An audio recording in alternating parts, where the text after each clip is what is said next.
Olá, Deus abençoe sua vida, graça e paz. Estamos aí com mais uma escola bíblica dinâmica aqui da Igreja Batista em Ribeirão Cascalheira.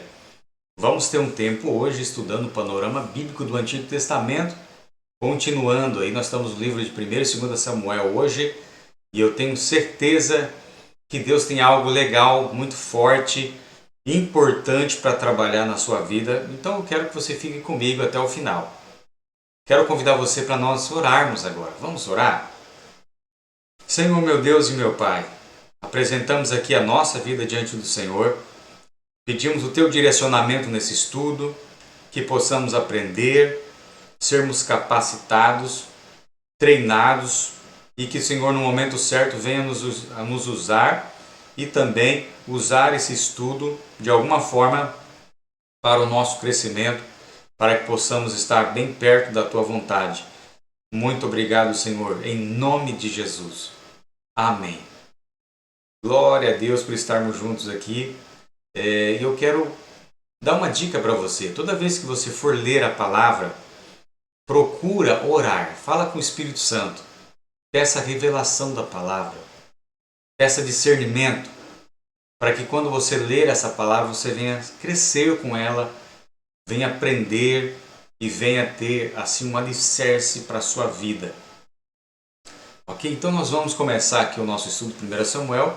Eu quero colocar aqui o vídeo do projeto Bíblia, para que você possa entrar nesse conteúdo comigo e possamos aprender e a crescer juntos aqui, tá bom? Deus abençoe. Vamos lá aqui assistir esse vídeo comigo.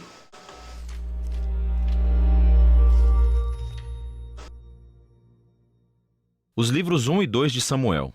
São dois livros separados em nossas Bíblias modernas, mas essa divisão se deve simplesmente ao tamanho do pergaminho. Ele foi originalmente escrito como uma história coerente. Nesse vídeo, nós vamos abordar somente o livro 1 de Samuel.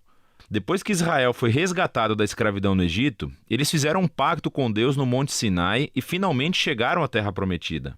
E ali, Israel deveria ser fiel a Deus e obedecer aos mandamentos da aliança. Antes do livro de Samuel, os juízes mostraram como Israel falhou feio nessa tarefa. Foi um período de caos moral e mostrou a necessidade de Israel por líderes sábios e fiéis. O livro de Samuel fornece uma resposta para essa necessidade. A história do livro de Samuel se concentra em 3 personagens principais: o profeta Samuel, de onde o livro recebe o nome, depois o rei Saul e depois disso o rei Davi. E todos os 3 fizeram a transição de Israel de um grupo de tribos governado por juízes para um reino unificado governado pelo rei Davi em Jerusalém. E o livro de Samuel tem um design fascinante que tece a história desses 3 personagens juntos em 4 partes principais. Samuel, o líder principal e profeta, na primeira seção do livro, também desempenha um papel fundamental na próxima seção, que é a história de Saul. E é narrado em 2 movimentos, a ascensão de Saul ao poder e depois os seus fracassos. A segunda parte é sobre a sua queda e a sua morte trágica. E o drama da morte de Saul é correspondido pela ascensão sensacional de Davi ao poder. E a história de Davi é contada em 2 movimentos. Primeiro, ele conta o seu sucesso, seguido por seu próprio trágico fracasso na lenta autodestruição da sua família e depois do seu reino. O livro conclui com um epílogo que reflete sobre toda a história. Então, vamos ver como isso tudo se desenrola. A primeira parte é um segmento do caos vivido no livro de Juízes. E somos apresentados a uma história tocante sobre uma mulher chamada Ana, que está triste porque nunca conseguiu ter filhos. E pela graça de Deus, ela finalmente tem um filho chamado Samuel. Em alegria, ela canta um poema incrível no capítulo 2. E o poema é sobre como Deus se opõe ao orgulhoso e exalta os humildes. Sobre como, apesar das tragédias e do mal humano, Deus está trabalhando os seus propósitos na história. E também sobre como Deus um dia erguerá um rei ungido para seu povo. Agora, o poema de Ana foi colocado aqui no início do livro para apresentar esses temas-chave que veremos ao longo da história, como na seguinte: Samuel cresce e se torna um grande profeta e líder para o povo de Israel, ao mesmo tempo em que os filisteus sobem ao poder como arqui-inimigos de Israel. E nessa batalha crucial, os israelitas se tornam arrogantes, e em vez de orarem e pedirem ajuda a Deus, eles usam a Arca da Aliança como um troféu mágico que lhes concederá automaticamente a vitória na batalha. E assim, por causa de sua presunção arrogante, Deus permite que Israel perca a batalha e a arca é roubada. Então os filisteus pegam a arca e a colocam no templo do seu deus, Dagom. E então o Deus de Israel derrota os filisteus e o deus Dagom sem um exército, enviando pragas sobre o povo. Os filisteus não querem mais a arca e, obviamente, a enviam de volta para Israel. E a moral dessa pequena história parece ser isso.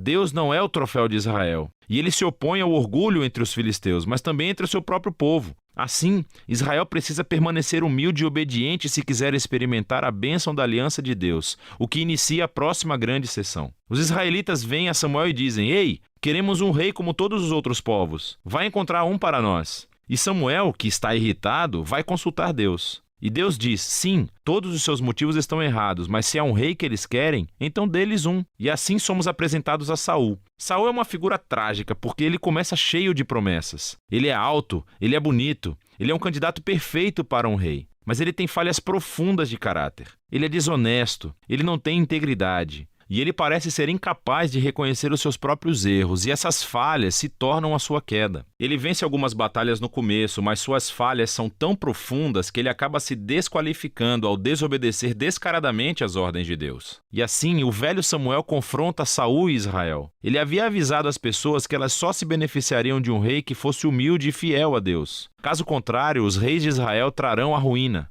Então, ele informa a Saul que Deus erguerá um novo rei para substituí-lo. E assim começa a queda de Saul, à medida em que Deus, ao mesmo tempo, está trabalhando nos bastidores para erguer esse novo rei. É um pastorzinho insignificante chamado Davi. Ele é o candidato menos provável para ser rei. Mas a famosa história de Davi e Golias mostra que a escolha de Deus por Davi não é baseada no status de sua família, mas simplesmente na sua confiança radical e humilde no Deus de Israel. E assim essa história incorpora todos os temas do poema de Ana. O orgulhoso Saul e Golias são humilhados, enquanto o humilde Davi é exaltado. A partir daqui, vemos Saul perder-se lentamente na loucura, enquanto Davi sobe ao poder. Então Davi começa a trabalhar para Saul como general. E ele ganha todas as batalhas e também ganha toda a fama. Assim, Saul fica com inveja e começa a perseguir Davi, caçando-o e tentando matá-lo. Davi não fez nada de errado, portanto ele simplesmente foge e espera no deserto. E aqui vemos o verdadeiro caráter de Davi. Ele tem múltiplas oportunidades para matar Saul, mas não o mata. Ele simplesmente confia que, apesar do mal de Saul, Deus erguerá um rei para o seu povo. O que é interessante também é que muitos dos poemas de Davi que você encontra no livro dos Salmos estão ligados a esse período da sua vida, e todos expressam a mesma atitude de confiança. E assim essa seção do livro termina, com Saul chegando a uma terrível morte depois de perder uma batalha com os filisteus. 1 Samuel conta algumas das histórias mais complicadas e bem contadas que você encontrará na Bíblia. E os personagens, Saul e Davi, são retratados de maneira muito realista. E o autor os apresenta como personagens de estudos para que você possa se encontrar neles. Então, na história de Saul vemos um aviso. É crucial que reflitamos sobre as nossas próprias falhas de caráter e como elas prejudicam a nós mesmos e às outras pessoas. Com a ajuda de Deus, precisamos nos humilhar e lidar com o nosso lado obscuro para que a história de Saul não se torne a nossa. Davi, por outro lado, é apresentado como um exemplo de paciência e confiança no tempo de Deus em nossas vidas. Então ele foge para o deserto, sendo perseguido por Saul. Davi tinha todos os motivos para pensar que Deus o abandonara, mas não é isso que ele pensa. Ou seja, a história de Davi nos encoraja a confiar que, apesar do mal humano, Deus está trabalhando os seus propósitos, opondo-se aos orgulhosos e exaltando os humildes. E é disso que se trata 1 Samuel.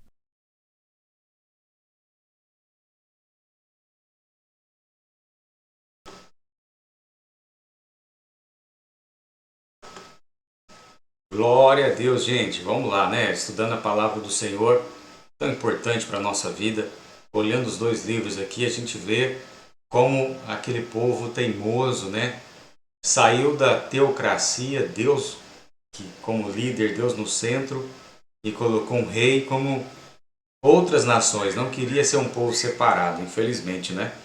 Mas muitas vezes nós somos assim teimosos também. Vamos agora para a nossa revista e vamos estudar o livro de Samuel. Vamos juntos. Glória a Deus, hein? Glória a Deus. Deixa eu voltar aqui a minha lição, que eu estava lá na frente já, olha só. Vamos lá. Vamos aqui.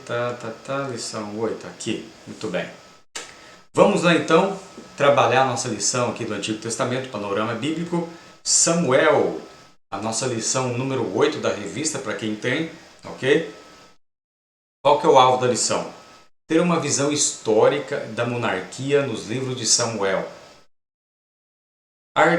aquietar o coração diante da soberania de Deus. Deus tem o controle de tudo. Mesmo na situação como nós vivemos hoje de essa pandemia, Deus continua tendo o controle de tudo. É uma permissão de Deus. Pedir perdão ao Senhor se houver julgado alguém pela aparência, uma ação que nós temos que tomar diante desta lição. Samuel é uma das figuras mais notáveis do Antigo Testamento. Ele foi sacerdote, profeta, juiz, teve a tarefa de ungir os reis, os dois reis, né? Primeiro Saul e depois também Davi. O livro que leva seu nome é igualmente importante.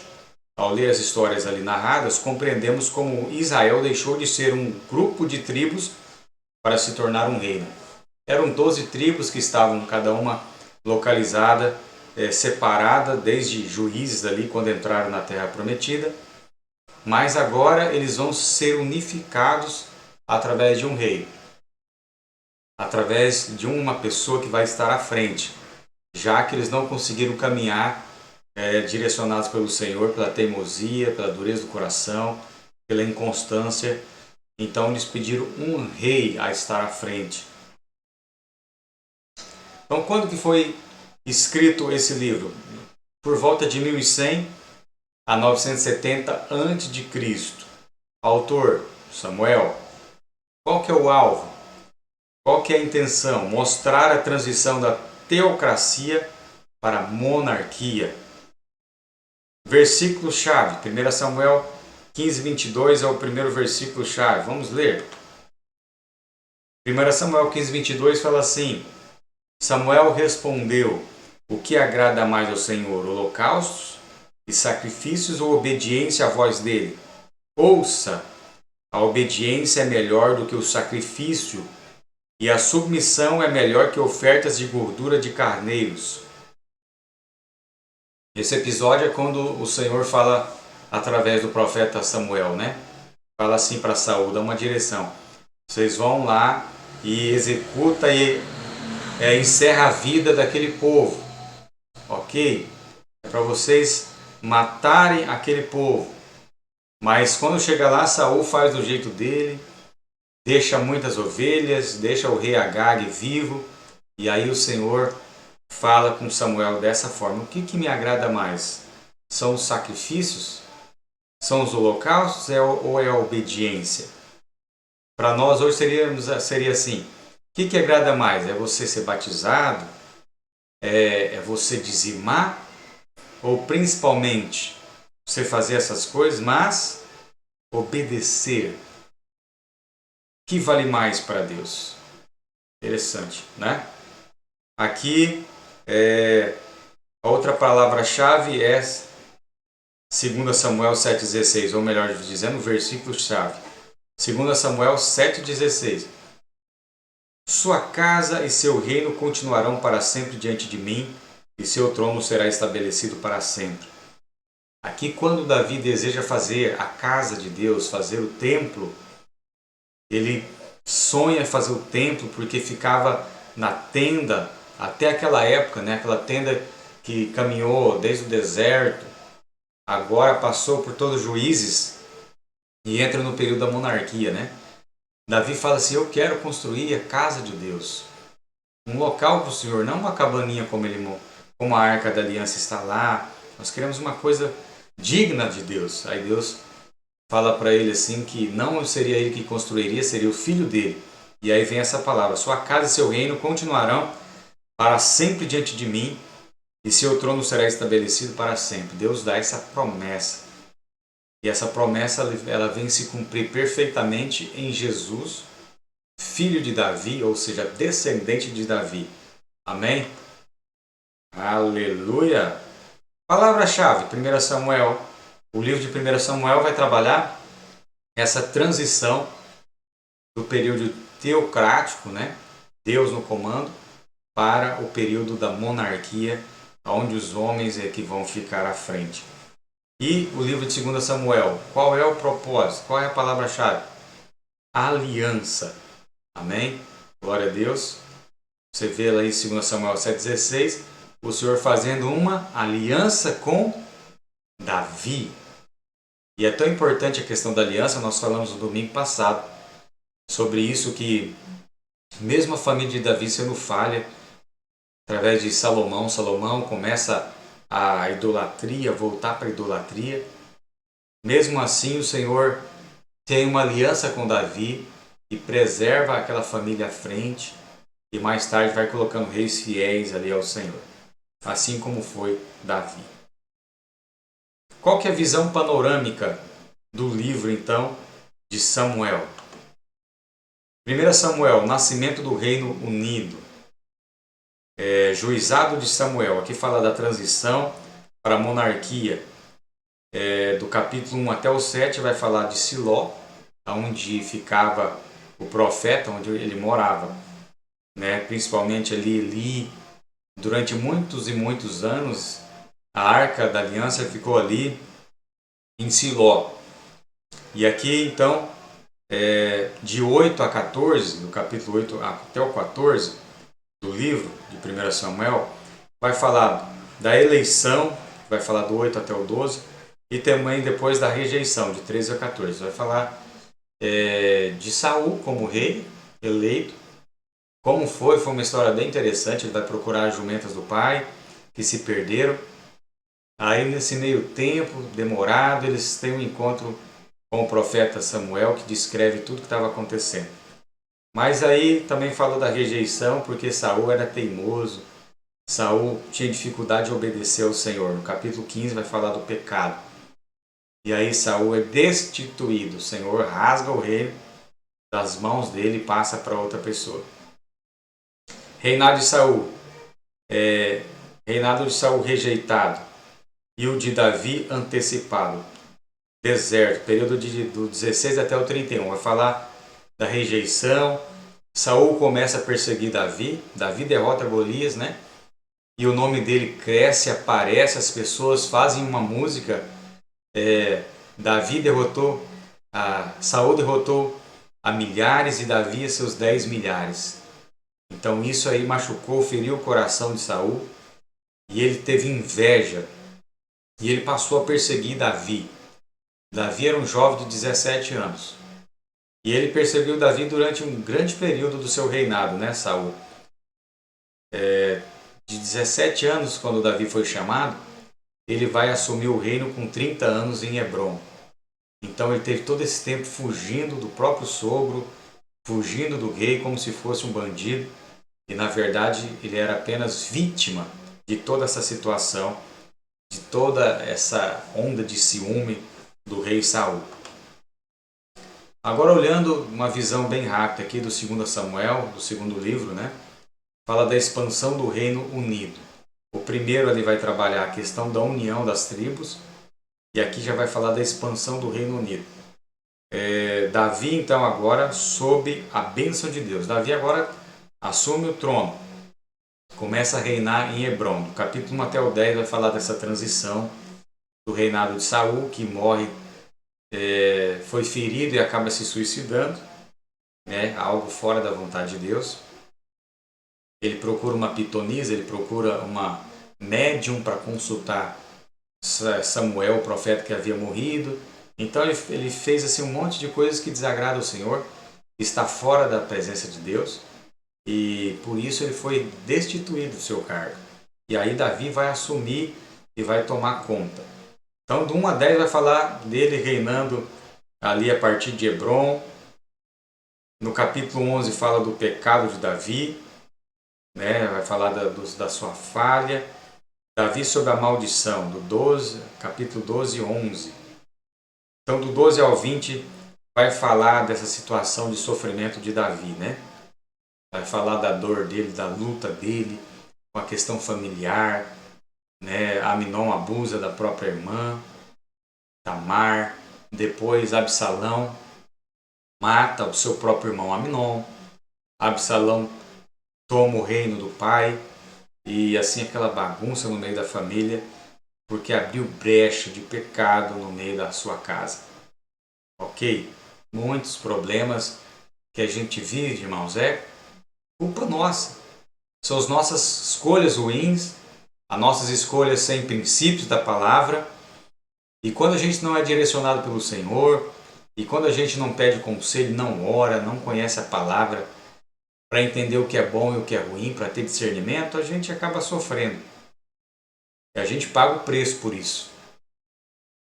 Gálatas 6,7 fala assim que tudo que nós plantarmos, nós vamos colher. Então é importante a gente aprender a plantar bem, a plantar na presença de Deus, a você ter a palavra de Deus como sua base, como sua regra de fé e conduta. E aqui então vai falar também do apêndice Davi, da retrospectiva e da prospectiva, do que iria acontecer. Do versículo do capítulo 12 até o capítulo 24, vai trabalhar toda essa questão aí de Davi no reinado, vai trabalhar essa questão da retrospectiva, olhando para o reinado dele, falando coisas muito importantes sobre o seu reinado. Então, Samuel, em uma sentença, Deus inclui a monarquia em seu programa, ungindo Saul no início, mas manifestando em Davi o cumprimento de suas promessas. Então, Davi ele foi aquele rei que agradou a Deus. Ele pecou porque não era perfeito, claro, mas Davi ele tinha um coração sábio, um coração humilde para reconhecer. Ele foi um rei segundo o coração de Deus porque ele lutou pelo povo. Ele não teve interesses próprios. Ele não quis engrandecer o seu nome. Ele realmente adorou o Senhor. Saul se preocupava com o seu nome. Se preocupava com o que as pessoas iam pensar dele. Davi, de forma nenhuma. Ele queria realmente agradar a Deus e ele realmente conseguiu agradar ao Senhor com a sua vida. Ok? Por isso alcançou grandes promessas. Porque Deus realmente olhou para o coração de Davi e enxergou nele um homem que poderia ter essa capacidade de crer, de confiar. Nós falhamos muito na vida por não confiar em Deus. Às vezes você fala, eu confio, eu acredito, mas você não ora pedindo direcionamento. Você fala que confia em Deus, mas qualquer problema você baixa a cabeça, você reclama, xinga, murmura. Cadê a tua confiança?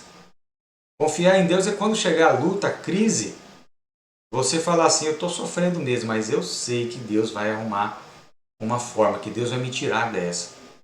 Eu sei que isso é para o meu crescimento, é para o meu bem. Apesar de tudo o que estamos passando. Porque quando você é maduro, você não fica olhando para a circunstância. Porque você continua com a sua fé em Deus, apesar de qualquer momento. Seja um momento bom ou ruim, você está firme na sua fé. E é isso que Deus encontra em Davi, um homem que tinha sua fé realmente firmada no Senhor.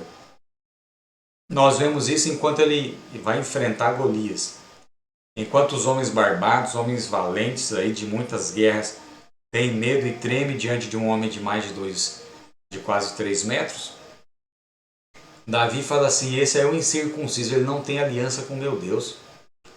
Esse aí já perdeu, ele com 17 anos enfrenta o gigante e pela sua fé Deus derruba aquele homem e ele tem a vitória para Israel. Razão da existência dos 2 livros. Originalmente não existia 2 livros de Samuel. Na tradução do hebraico para o grego, o número de palavras aumentou e os livros tiveram de ser copiados em 2 rolos de pergaminho. Daí surgiram 2 livros para cada. Ou seja, na literatura hebraica não tem 1º e 2º Samuel. É um livro só. Foi feita essa mudança devido ao momento da tradução para o grego. Ok? Aí o número de palavras acabou aumentando, eles repartiram os livros em 1º e 2º. Mas é unificado no hebraico, né, no original. Destaques, então, dos livros. A oração de Ana, bem no comecinho, né? 1 Samuel capítulo 1. É uma das orações mais notáveis da Bíblia. Ela exalta o Senhor declarando seus atributos. Aqui essa questão da oração de Ana, nós precisamos frisar. Porque essa mulher era estéril. Eucana, o seu esposo, tinha 2 mulheres. Tinha Penina e tinha Ana. Penina já tinha vários filhos. Ana era estéril. Ana não concebia, não tinha filhos. Então Penina ficava pisando nela, amargurando, talvez com uma tentativa de ter o seu esposo Eucana só para si. É questão cultural, essa questão de ter duas mulheres, três, quatro, na região, naquela região, até hoje ainda tem essa cultura de ter várias mulheres. É algo que não está no coração de Deus, nunca esteve.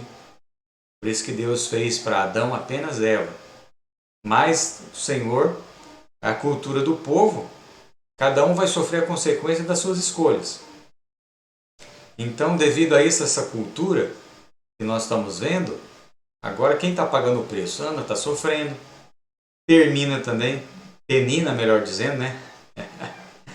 Penina acaba também sofrendo. Por quê?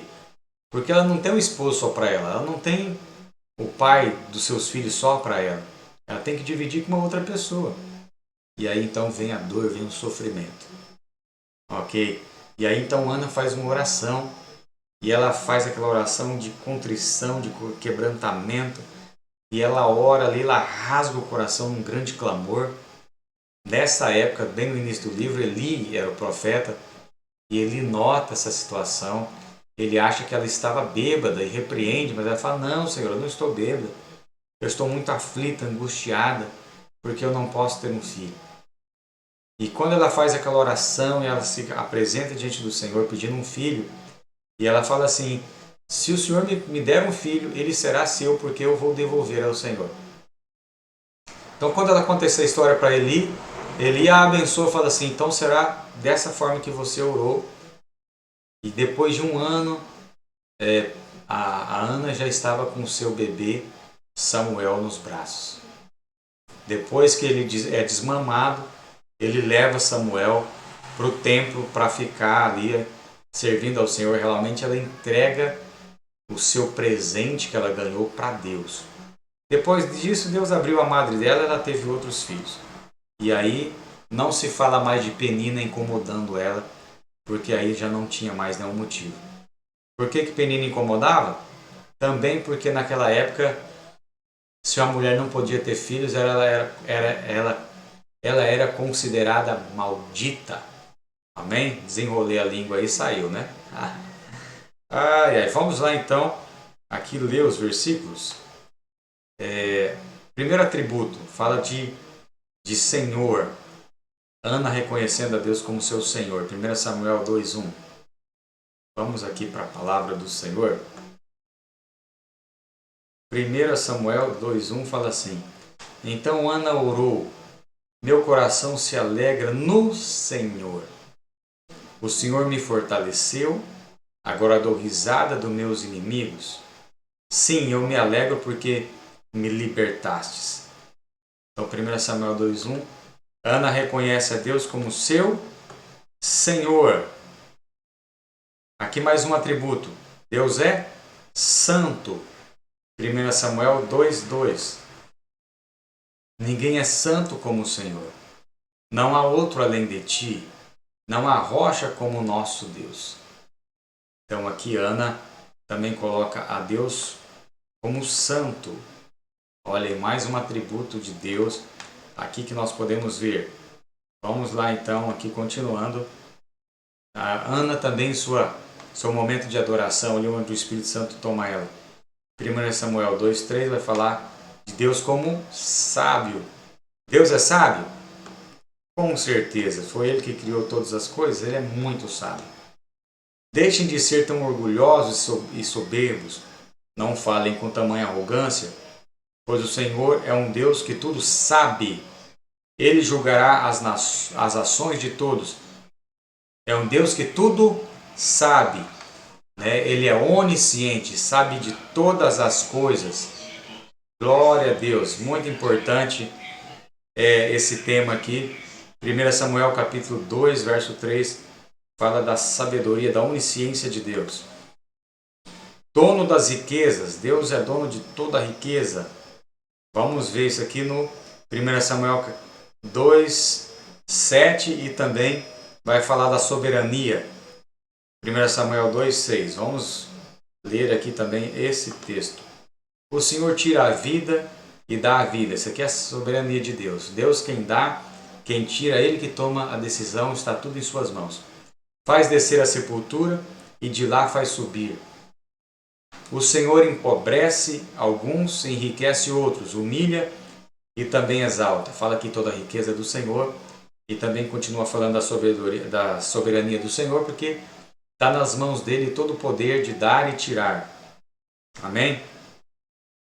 E vamos lá. E fala dele como juiz, 1 Samuel 2,10, olhando para Deus como juiz. Os que lutam contra o Senhor serão despedaçados. Do céu ele troveja contra eles. O Senhor julga em toda a terra. Ele dá poder ao seu rei, concede força ao seu ungido. Aleluia. Aqui então fala de Deus também como juiz. Lembrando que diante do Senhor, como fala em Apocalipse, todo joelho se dobrará. Um dia nós estaremos diante do Senhor. Um dia estaremos diante do trono branco de Deus, na presença do Todo-Poderoso. E de lá não se pode enganar, porque é a transparência total, sabedoria, onisciência, como nós vimos aqui. Então é melhor a gente viver na presença de Deus, não por medo, mas por respeito e por amor. Destaques da história de Samuel. Nascimento e infância, melhor dizendo. Samuel, ministério triplo. Uma palavra sobre Eli e também a reação de Samuel à monarquia. Aqui então 1 Samuel vai trabalhar toda essa questão do nascimento dele, como aconteceu. Vai falar dos ministérios dele, né, como profeta, como sacerdote. Vai trabalhar ele como juiz também. Vai falar também sobre Eli, sobre a questão dele não ter disciplinado os filhos, não ter tirado os filhos da frente, porque os sacerdotes ali, filhos de Eli, estavam em pecado, bagunçando, e ele tinha que ter tirado. Na verdade, ele corrigiu com palavras, mas ele repreendeu os filhos e os filhos não deram moral, então ele tinha que ter tirado eles de lá. E letra D, reação de Samuel à monarquia. Samuel não queria monarquia, porque ele realmente entendia que Deus é que tinha que estar à frente. Então ele foi um pouco relutante, ok? Destaques também, Saul e Davi. Podemos aprender muito com os contrastes entre os dois primeiros reis de Israel. Saul e Davi são amplamente contrastados durante todo o livro. Destaques aqui de Saul e Davi. A origem.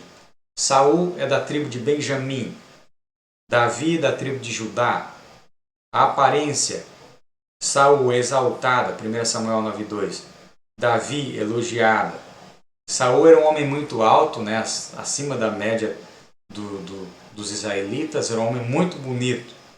E Davi também foi elogiado, também tinha uma boa aparência. Ele não parecia um homem guerreiro pela sua boa aparência. Atitude. Saul procurava os jumentos do pai quando foi chamado. E Davi pastoreava as ovelhas. Os dois eram trabalhadores. Deus não chama preguiçosos. Deus não chama desocupados. Ele sempre escolhe pessoas que estão trabalhando, que estão à frente, que são ativas. Profeta. O profeta foi ao encontro do... Saul foi ao encontro de profeta. 1 Samuel 9,14. Eles vão atrás para saber onde estavam as jumentas do pai de Saul. E o profeta foi até o encontro de Davi. Foi diferente, né? Ele vai até Davi, direcionado por Deus, e ali eles têm um encontro. 1 Samuel 16, verso 3. Destaques ainda. A unção. Caminhando para fora da cidade, 1 Samuel 9, 27 e 10, 1. O Espírito se apossou de Saul, 1 Samuel 10, 10. Mas saiu dele porque Deus o havia rejeitado como rei. Então ali quando o profeta Samuel falou, olha, você vai embora, Saul vai embora porque o seu pai já está esperando vocês lá. No meio do caminho você vai encontrar uns profetas e você vai ser tomado pelo Espírito de Deus. E assim aconteceu. Saul teve uma experiência, começou a profetizar, entrou na presença do Senhor completamente. Como que foi com Davi? A unção, no caso, no meio de seus irmãos, 1 Samuel 16, 13, o Espírito se apossou de Davi e não o abandonou até a morte do rei. Então ali quando Davi é ungido, o Espírito Santo toma ele por completo. E ali nunca mais o abandona. No caso de Saul, devido ao pecado, à desobediência, o Espírito Santo o deixou no meio do caminho. Ok? Porque antes de Davi lutar contra Golias, Davi já tinha sido ungido rei aos 17 anos. Então ele vai assumir o reino de Hebron com 30 e o de Israel um pouco mais tarde, se não me engano é isso. Aí o Espírito Santo já estava totalmente na vida de Davi. Outros destaques. Saul, como foi a coroação? Diante de todo Israel. Qual foi a postura? Presunçoso e orgulhoso. Ele tinha uma postura presunçosa, se achava um pouco que era orgulhoso. Davi, primeiro diante de Judá, que ele foi ungido, né? Depois, diante de todo Israel. Primeiro ele foi ungido em Hebron como rei e depois diante de toda a Israel. E foi o homem segundo o coração de Deus, a postura daquele menino, aquele grande homem. Destaques. Personagens coadjuvantes mais ilustres, importantes. Jonatas, Abiatar, Abigail, Joabe e Absalão. Tá bom? Aqui personagens importantes de todos os dois livros. Conclusão. Samuel é um livro de transição, mas também um livro de histórias fascinantes. Do começo ao fim, Samuel nos mostra como a soberania de Deus entra em ação para consolidar a monarquia instruída por ele. Segunda conclusão, tais verdades dão ao crente a confiança de que os planos de Deus serão cumpridos, ainda que vez por outra alguns obstáculos ou pessoa se interponha no caminho. Deus sempre conclui o seu projeto. Nós podemos confiar em Deus. Podemos confiar no Senhor. Que Ele seja o centro da tua vida. Que Ele seja o seu Rei, o seu Senhor. Que você entregue toda a sua vida, a sua confiança na mão do Senhor. Você pode confiar nele. Amém? Meu amigo, minha amiga. Em nome do Senhor Jesus, dando uma passada aqui em todo o livro de 1º e 2º Samuel. Glória a Deus, meu querido e minha querida. Que bom que você esteve comigo até agora. Eu louvo a Deus pela tua vida, tá? É muito bom estarmos juntos. Eu creio que Deus falou ao seu coração de alguma forma nesta noite. Eu espero que você se abra, se lance aos pés do Senhor e deixe Ele direcionar todo o seu coração. Quero te convidar para amanhã, domingo, às 19h30, nós estarmos no culto de celebração, aqui na Igreja Batista, perto da rodoviária. Ali nós mantemos, durante esse período, claro, né, a distância, e também você vai ter um álcool gel, você vai ter a sua segurança de estar ali, sentar no seu lugar e ficar à vontade para ser abençoado pela palavra do Senhor. Amém? Vamos orar? Vamos selar esse momento com oração. Senhor, nós somos gratos pela Tua palavra. Nos ajude a ter um coração como o de Davi, um coração fiel, um coração que ama o Senhor, um coração que lança aos Teus pés. Nós nos posicionamos aqui em nome do Senhor Jesus, pedindo esse coração manso e humilde na Tua presença. Que o Senhor nos dê esse coração sábio. Muito obrigado, Senhor, pelo Teu grande amor e pela Tua misericórdia. Em nome de Jesus. Amém. Deus abençoe, gente. Fique na paz. Até a próxima oportunidade. O Senhor possa estar abençoando grandemente a sua vida e a sua casa.